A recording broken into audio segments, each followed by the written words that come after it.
সবচেয়ে বড় কথা হচ্ছে 2024-এ বিজেপি আসছে না পাওয়ারে। ও আচ্ছা, তাই নাকি? আচ্ছা দিদিমা, যদিও আসে 24-এ বিজেপি আসবেন না।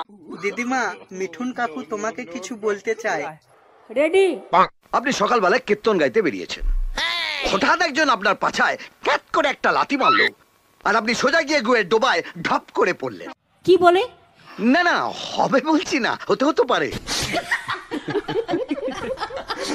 আমি যেখানে পা রাখি সেই জায়গাটা প্রথমে গরম হয়, তারপর আগুন জ্বলে। আগুন জ্বালাতে দেব না, আগুন জ্বালাতে দেব না।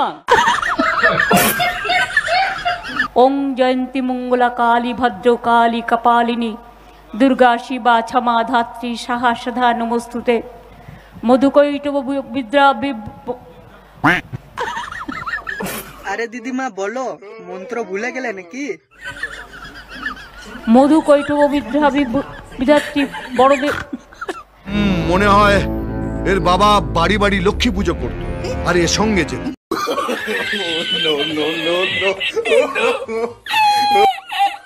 আচ্ছা দিদিমা, বিজেপি যাতে না জিততে পারে তার জন্য আমরা মানুষদের কাছে কি বলবো? তোমরা বলবে সকালে উঠিয়ে আমরা মিথ্যে কথা বলি, বিজেপির কথা মতো আমরাই চলি। বাবা, তুমি তো ভালোই জানো দিদিমা। আমি জানি কি করে কি করতে হয়। বলছি দিদিমা, আমরা মিথ্যে কথা বলবো কেন? তা নাহলে আমরা ভোট পাবো না, তা নাহলে আমরা ভোট পাবো না।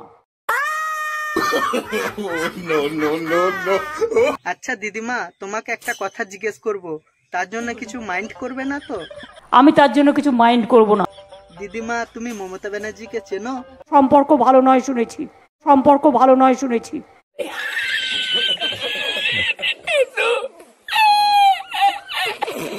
সম্পর্ক ভালো না, তাহলে কি করা যায় দিদিমা? শোন, ওই লোকটাকে ঘৃণা করবি।